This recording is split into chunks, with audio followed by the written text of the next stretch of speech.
Truckers X TV on air.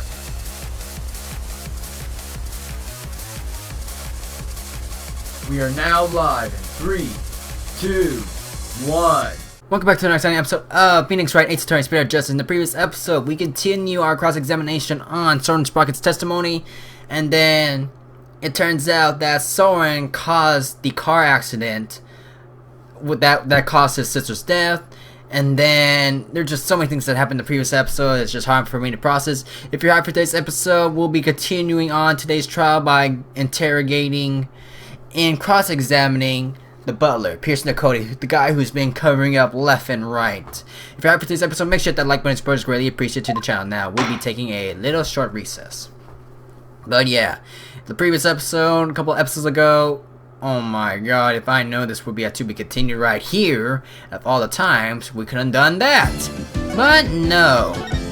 But yeah, in the previous episodes, I had a big old theory on what could actually happen. But we're going to keep on going. September 23rd, District Court, Defendant Lobby, number 3. Now we'll have to face Pierce on the stand.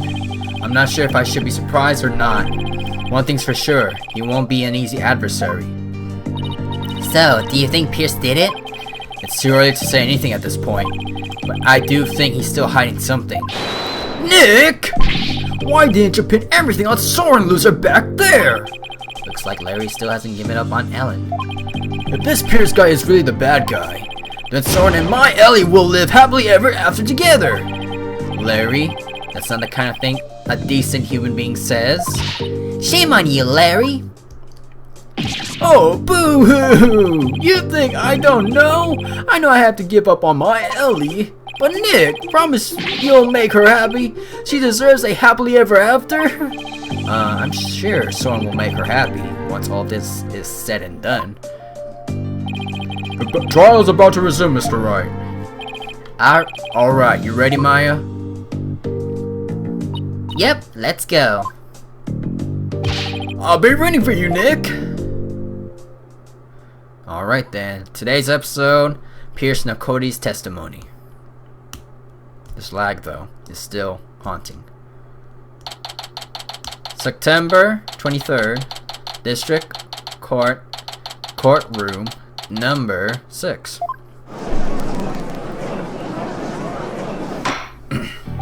This court is now back in session.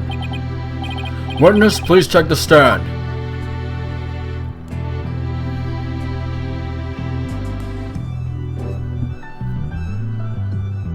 Please state your name and occupation. My name is Pierce Nichody. I am the Sprocket family butler. Let's get straight to the point, Mr. Nichody. Someone tore out a page from Mr. Sprocket's notebook to manipulate his memories. And that person was you, wasn't it? That is correct. What about it? Well, that was easy. So why did you do it? Why did you tamper with Mr. Sprocket's notebook? Please allow me to explain. It pains me to do this, but I will tell you the truth. It pains you? That is correct. But my testimony will go against Master Soren's wishes. Soren's wishes? What is he talking about? It's been a butler for a year, and I still have my theory. I still have my theory to hold. Why I tore out the page. Yeah, this is part 1 of testimony. I rushed to the visa deck, but the crime had already been committed. I saw Miss Ellen and Bloomsbury collapse and Master Soren writing in his notebook. Master Soren said to me, I'll take the blame for the murder, so please take care of Ellen. But I went against his order. I tore the page out of his notebook and hid the body. Huh? Wait a second. What Mr. Sprocket was writing in his notebook at the time? Could it be... What was it? I struck. It was meant to be a confession, an admission he killed Bloomsbury himself, just in case his amnesia kicks in?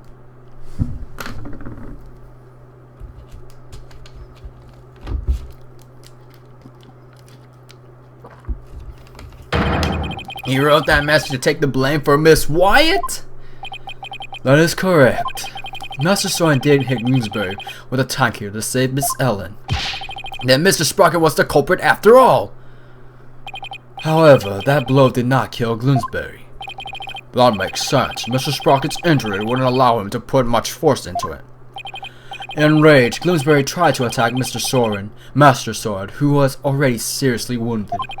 But just in the nick of time, Miss Ellen hit Bloomsbury from behind and finished him off, it would seem. So the one who inflicted the fatal blow was the defendant. Yes, that is correct. But Master Soren tried to take all the blame onto himself. No way! This is pretty bad, Nick. No kidding. Pretty bad is an understatement. Well, Mr. Wright, it seems your decision to call for Mr. Nichody has backfired. For the true culprit behind the case remains the defendant, Ellen Wyatt. Could this get any worse? But Pierce was involved in the cover-up plot, and I bet he still has something to hide. All we can do now is just press for answers. That's all we can do. Why I tore out the page. I rush to the Vista deck. There's only 4. Get back there! Press. Hold it! Wait a minute. I thought you went to the Vista deck with Mr. Sprocket. Actually, that is not true. What? What do you mean? I found this afterward, but Master Soren went to the Vista deck alone. He went out the escape hatch in the reception hall and went along the outside wall. What? You can't be serious! You mean Mr. Wright's padded guess was actually correct?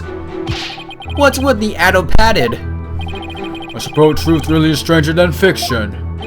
So Mr. Nichody, when you got to the scene you saw Mr. Bloomsbury, Miss Wyatt, and Mr. Sprocket? Is that right? That is exactly right. Well, that is something else. Get back there! Hold it! So when you and your group arrived at the Vista deck, the murder had already been committed.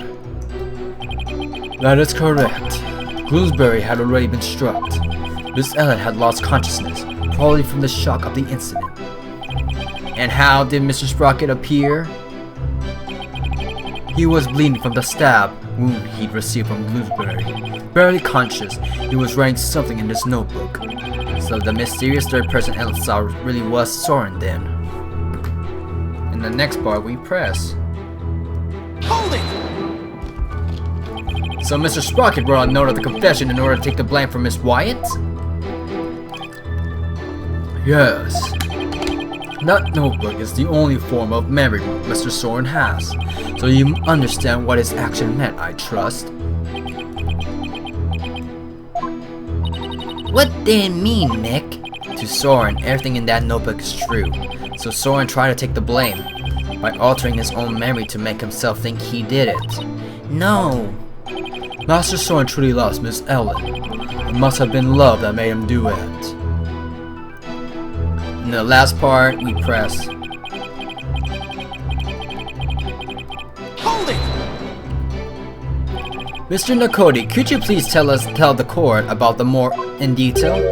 That, you say? Which part do you mean, Mr. Wright? Could you be more specific? Alright. What part do I want to know more about? Hiding the body? Please tell me more about the hiding of the body. Very well.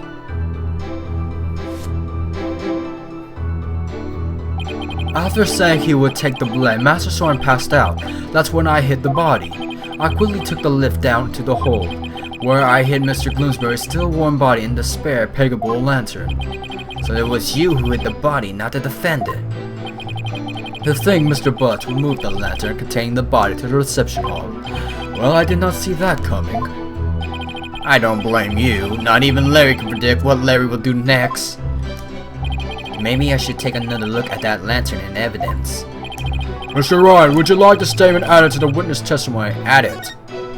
Should I add the other one just in case? If anything is different? Maybe I should check it out again. Maybe I should check it out just in case. About that. Let's check it out. Let's check it out. Let's check it out. Let's check it out. Be right back. Be right back. Press. Hold it! And let's see if we can get the other one. I wanna see. I wanna see. I wanna see. I wanna see. Tearing out the page.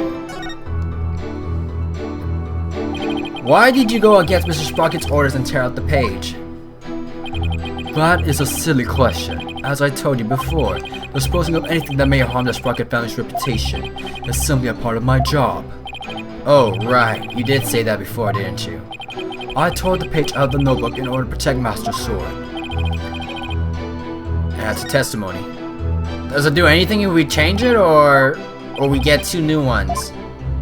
Did we get 2 new ones? Great. Yeah, I think we should have done the other way around. Hold it! Where... So by tearing the page out of the notebook, you erased the memory of Mr. Sprocket, who was trying to take the fall from Miss Wyatt.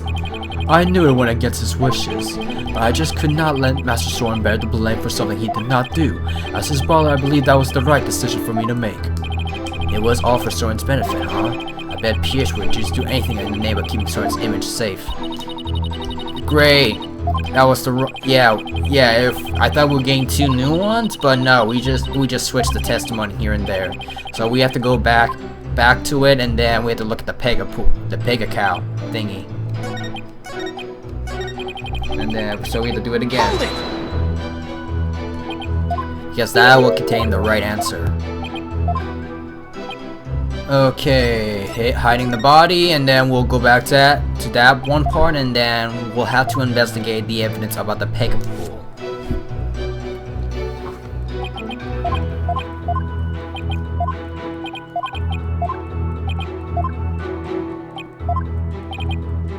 Add it to the testimony.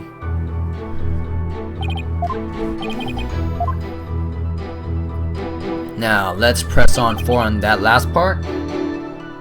Hold it! A still warm body. Why did you hide the body in the lantern? As I told you yesterday, it was to make it as though the murder had never happened.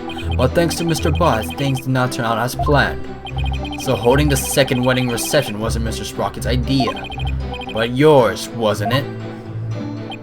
It was all for Master Soren's sake and Sprocket Aviation. If I am accused of crime for trying to cover up the incident, I shall accept it willingly. He really doesn't seem to even care about himself. So he's talking about the cover-up after the incident, right? Right. That's the information only somebody who was actually involved could know. So it might be a really important piece of a testimony. I think so too. I'll have to tread carefully here. Now, what is it that we have to press about the bull? Okay, what was important? In the hold, I hid the still warm body in the spare Pega-Bull lantern. I mean, I got nothing else. There is nothing for me to think about. There's a blood stain on the inside wheel and somebody gripped with a bloody hand.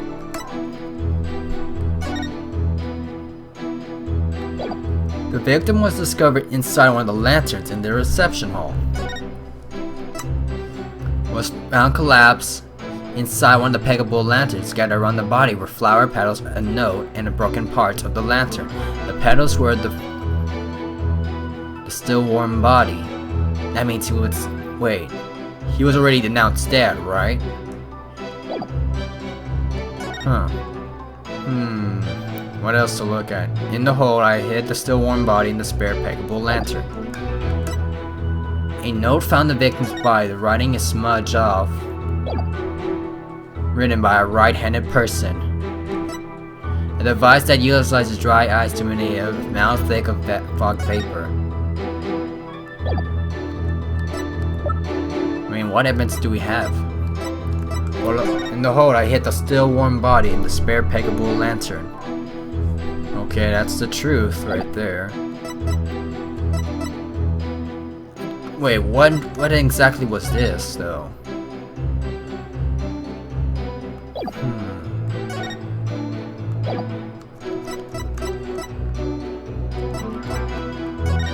In the hold. Wait, How exactly did he get to the hold again? Because it would have shown twice, right? I don't get it. I really don't get it. Soren had been writing about ideas about inventions, which, however, details of the guy in the murder had been rendered illegible by bloodstain. One of the pages was blah blah. Kill Bloomsbury, blah blah. Okay, what exactly am I looking at? Okay, let's see. What did he say? Let's see, hiding the body. Please tell me more about hiding the body. Very well, after saying he would take the blame, Master Soren passed out. That's when I hit the body. I quickly took the lift down to the hold, where I hid Bloomsbury's still warm body in the spare Pegable lantern. So it was you who did hide the body, not the defendant? To think Mr. Butts would have moved the lantern containing the body to the reception hall. Well, I did not see that coming. I don't blame you, not even Larry could predict that. Maybe I should take another look at the lantern in evidence. What exactly are we looking at the lantern?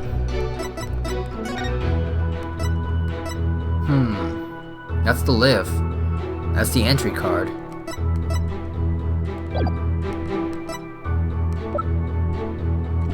Restore lantern. There's a blood stain on the inside wheel handle as if someone grabbed it with a bloody hand.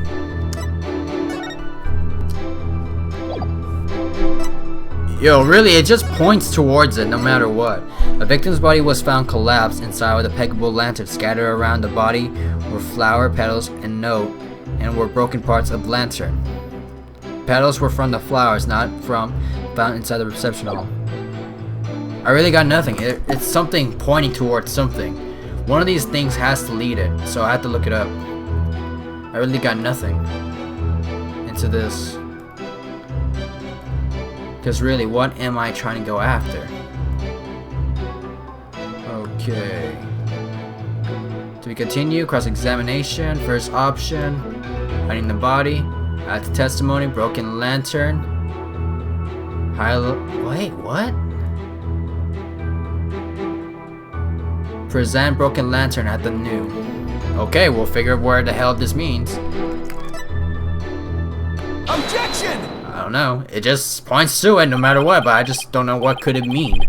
Could it be, is that what happened? If what I'm thinking is true, then maybe I can prove neither Ellen nor Soren did the deed. Mr. Nichody, you said the body was still warm when you hit it, correct? So then, what if Mr. Bloomsbury was still alive when you put his body inside the lantern? What? What?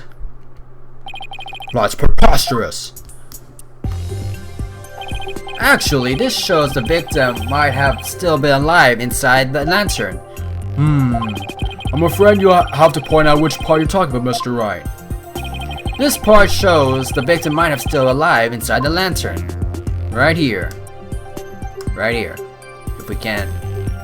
Doesn't matter. Take that! It's right there. As you can see, the back end of the lantern is the door. And there's blood here on the wheel handle. Objection!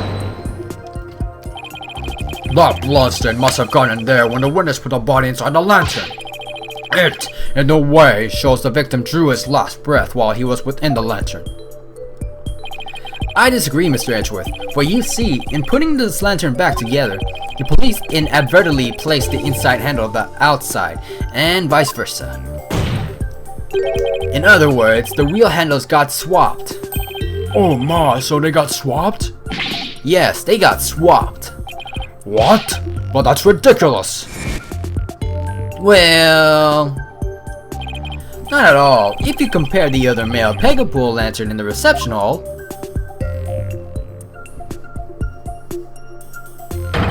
it's quite obvious the wheel handles were attached backwards. The detective in charge of the restoration will see me in my office later. Sorry, Emma, and good luck. In that case, what does the bloodstain on the wheel handle mean? The bloodstain didn't get there by chance. When the victim was put inside the lantern, he was only unconscious, not dead. When he regained consciousness, he probably tried to get out of the lantern. So he grasped the inner wheel handle, and that's where the blood got in. That proves the victim was still alive when he was inside the lantern. At the time, I was completely convinced Bloomsbury was dead. Had I checked more carefully, he might have survived. Unfortunately, to be sure, but not significant enough to change the trial's outcome. Again, I disagree, Mr. Edgeworth. It actually has a very significant impact on this case. The victim was struck by the defendant, then died from his injuries sometime later. There's nothing more to it. Objection! That's where you're wrong. Let's take another look at Mr. Bloomsbury's autopsy report, shall we? Please focus on the description of his injuries. It says one contusion was found on the back of the head and one on the side. Yes, the one Mr. Sprocket gave him, and the one Miss Wright delivered to finish him off. No, the defense would like to submit a different interpretation. A different interpretation? The victim was knocked unconscious by the first blow and was then put into the lantern. Then what about the lethal blow by the defendant that the witness talked about? Yes, well, that didn't happen. After some time, when the victim regained consciousness and tried to get out of the lantern, that's when he received the second blow that finished him off. Taking into account the fact that the victim was alive for a period after the first hit, and that he did receive a second blow to the head, it does seem entirely possible. Yes, as long as the first blow didn't kill the victim instantly, then there's a possibility that someone other than Mr. Sprocket or Miss White delivered the fatal blow. Huh, that's all you've got? Even if there was a time lag between the two blows, the prosecution's position doesn't change. What? What do you mean? It's elementary, Mr. Wright. After the reception, when the defender was cleaning up the reception hall, the victim, who was supposed to be dead, suddenly came out of the lantern. The defendant grabbed the murder weapon, which was right there, and finished him off. That theory sounds awfully familiar. Of course it does, Your Honor, because it's exactly what I proposed at the very start. A second blow was inflicted by the defendant after all. I see. It seems the tangle of mystery was unraveled into a single thread. Objection! But as long as there's a possibility that the fatal blow was delivered by a third person, then we must continue deliberations. Give it up, Mr. Wright, unless you have something to prove the presence of your precious third person. Okay, Nick, just relax. You can do this. Come on now, take some deep breaths. Good idea. Deep breaths. Deep breaths. There, don't you feel better? Maya's right. I should calm down, get my focus back, and go over everything again. And then hopefully I'll be able to find something to prove there was a third person. Let's see. First, why did Bloomsbury attack Ellen? Because he was tired of taking the blame of the accident? But something about that line of reasoning doesn't feel quite right to me. Wait, what? What did you say? Because he was tired of taking the blame for the accident? No? How come? Well, if it's just a personal vendetta, he had already stabbed Soren. So why then was he determined to go after Ellen? You're right. This whole thing feels too premeditated for a crime of passion. But Bloomsbury didn't seem to have a personal grudge against Ellen. If Bloomsbury didn't have a personal reason to attack Ellen, then... We've taken long enough, Mr. Wright. Now it's time for some action. What proof do you have that a third person was involved?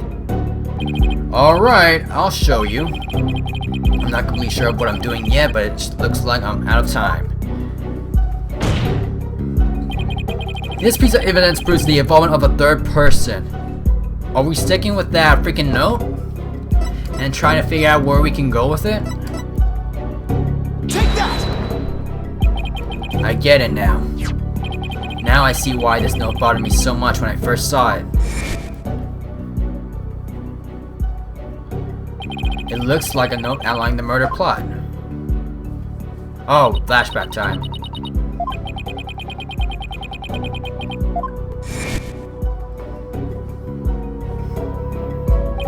Your Honor, please take a look at this note. This is the victim's murder plan, right? It's definitely a murder plan, but what if Mr. Bloomsbury didn't write this note himself? What?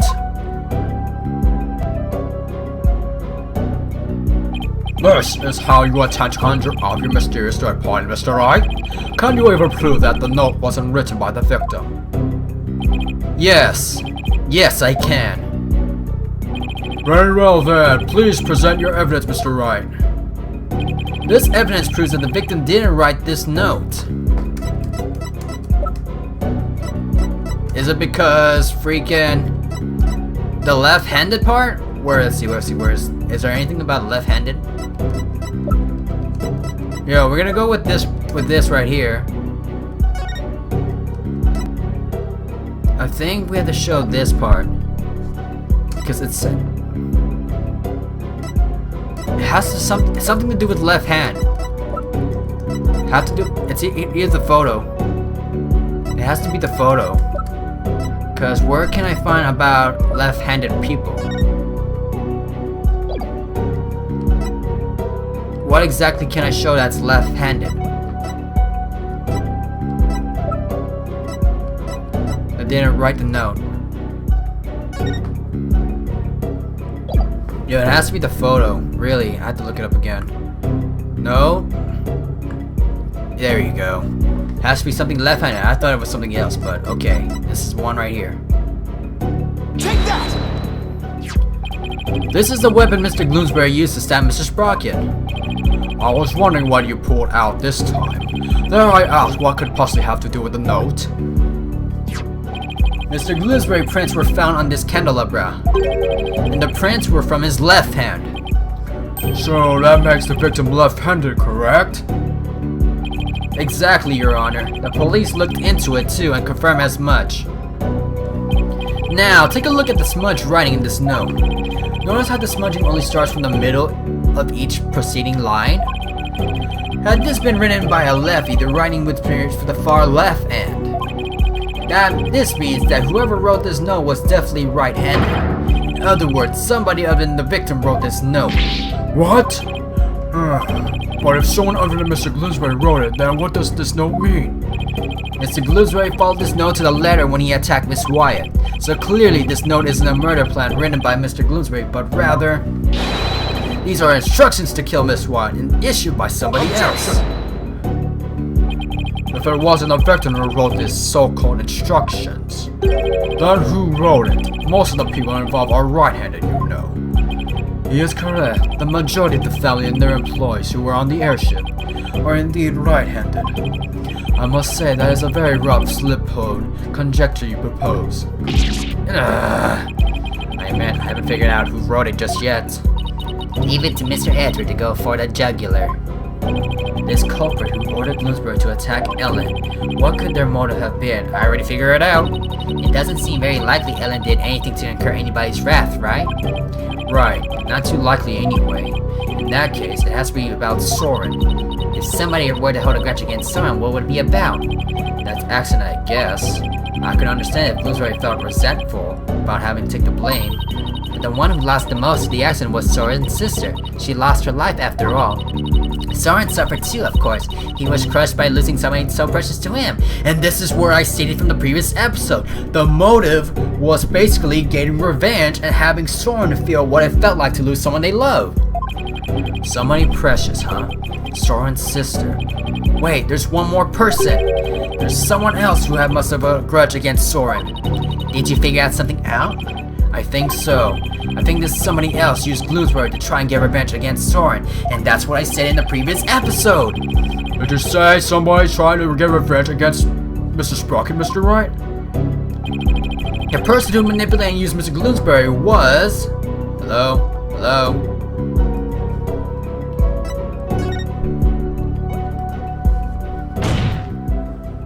The person who used Mr. Bloomsbury to try and get revenge on Mr. Sprocket, and then finished Mr. Bloomsbury off to silence him, was a man dear to Mr. Sprocket's older sister, Selena Sprocket's fiancé. Not that I'm not positive, but it's certainly possible. This fiance could have made Bloomsbury attack Ellen to get his revenge on Soren. What? Her fiance? And that's why I'm saying the Butler is the freaking fiance. Not Beyonce, fiance. Order in the court, I say. Yes, it does seem quite believable that Miss Selena Sprocket's fiance would bear a grudge against Mr. Sprocket for his role in the accident. Exactly, Your Honor. Maybe her fiance was trying to murder Miss Wyatt in order to make Mr. Sprocket experience the same pain he felt. Objection! Miss Sprocket's fiance was a surgeon, if memory serves, when the only people who attended the reception were family and staff members. That may be, but then that just means that Miss Sprocket's fiance must have been among those who attended. What? Really? Of course, otherwise how could he have killed Bloomsbury? Oh, I see what you're doing. This is just another giant bluff, isn't it? Alright, I'll bite. Who exactly do you claim this fiance to be? Yes, I would like to know as well. Are you sure you're gonna be okay, Nick? Maybe. Oh, my assumptions are right. When it comes to suspicious people, there's only one person on my list. I need to find something that connects him to Selena. And that's why I'm correct! I'm right! This will help us identify Miss Sprocket's fiance. I'm right! Yo, I'm straight up right! I'm right! Where's the goddamn photo? This is the goddamn photo! Take that! I'm right! I'm goddamn right! That photo! I'm goddamn right! Notice Miss Sprocket's pocket watch. Yes! I'm right! Haven't we seen it before? Yo, I'm goddamn right! My theory was correct!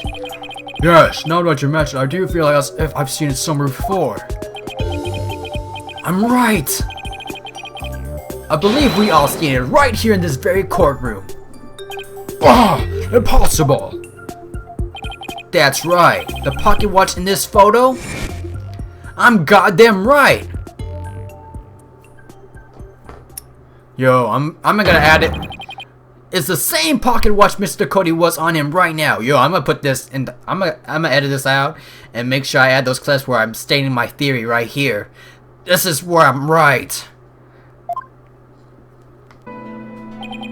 Ever since then, I have attended Master Soren and try to help in a way I can. Yo, you see the watch? We'll go back to it real quick. I see. Yo, we can just show it right here. The photo. Where's the photo? He said she was about to be engaged, right? Look at this photo right here. The watch. Yo, what it? I'm not sure if he said anything about the watch. If it was a freaking family heirloom thing or whatever. Yo, this is just a big old hunch. What if this guy was engaged to her? What if?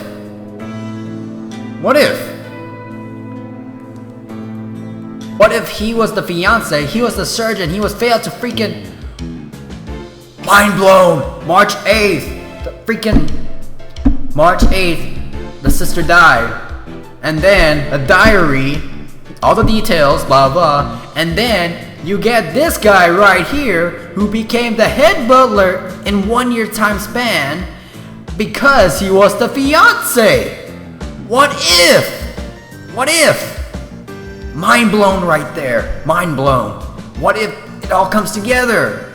Yo, if it does happen in the trial, I'm gonna say it right here in episode whatever this number is, and that's the freaking truth. Yo, that'll be a big old mind blown. So the butler was actually after him? Oh, I get it now! I think this is, okay, so if you remember, like I said, following 2 episodes ago, even though this is my prediction right here, where we went back to freaking Nichody himself, to Pierce Nichody, where I stated that he probably was the guy that's gonna be engaged,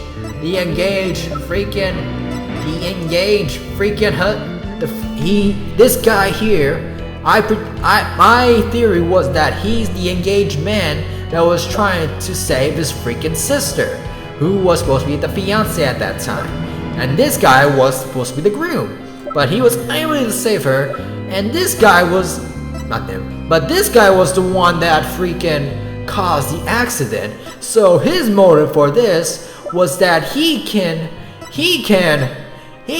have the same feeling as the lost soon to be his freaking wife to an accident or so per se. So that's the motive. Yo, mind blown. If this is really what it is, then we'll have to press on forward. This has gotta be the reason. This has gotta be the reason. Yo, straight up, I'm gonna make this prediction right here into this freaking future. If this is really what I'm thinking, then okay. Jesus Christ, this is scary every time. What? This is clear proof of a strong connection between Pierce Nichody and Selena Sprocket. No. Well, Mr. Nichody, is this true? Mr. Nichody, you were once engaged to Selena Sprocket. The pocket watch, you keep it as a memento of her, don't you?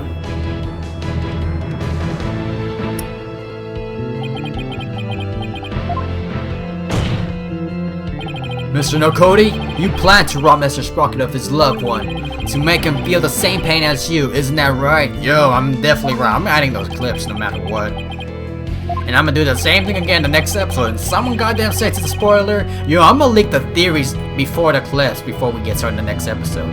But Mr. Sprocket managed to fight back and knock Mr. Gloomsbury unconscious. You thought Gloomsbury was dead and hid his body in the lantern.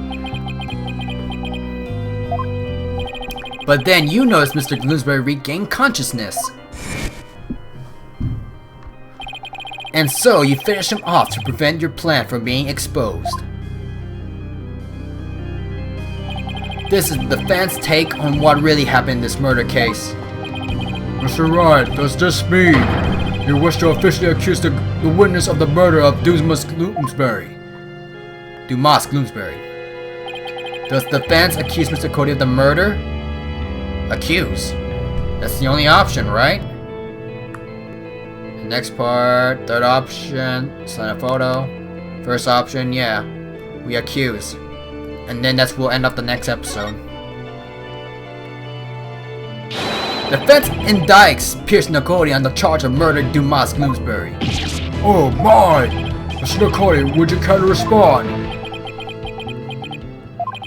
Man, this lawyer just yaps on and on and on. As you guessed, this watch is a memento of Selena. It stopped working at the time of the accident, though. Then you really are.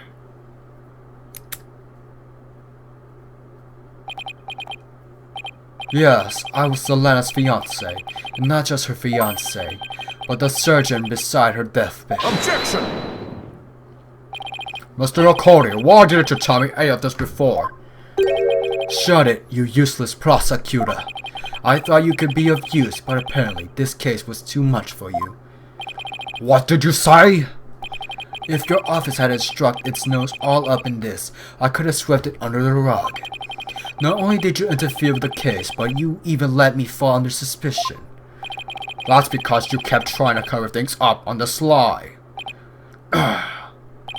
But covering things up wasn't your only involvement. The only person who had a motive to use the victim to try and kill Miss Wyatt was you. Whoa!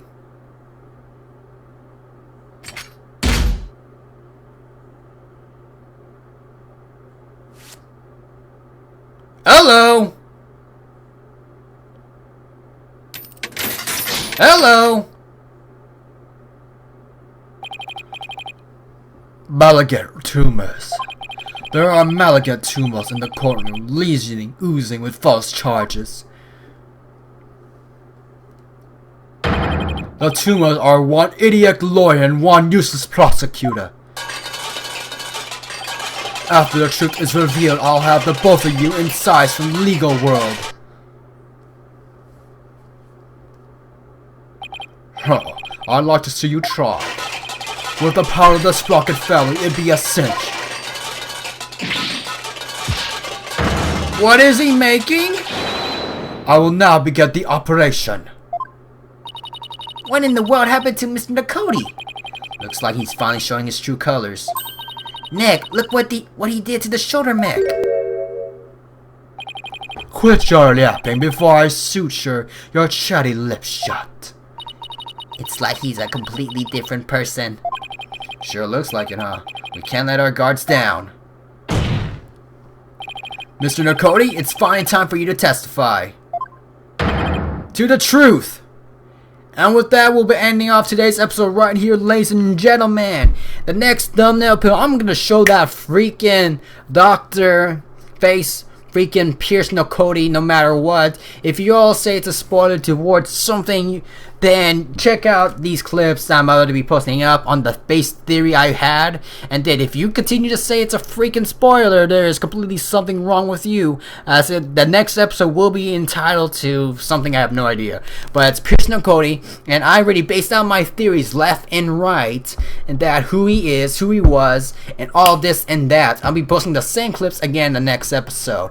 Anyways, make sure to hit that like button, comment, points. If you're new, if you're looking to see, subscribe, and Destructors XT, and I'm signing out.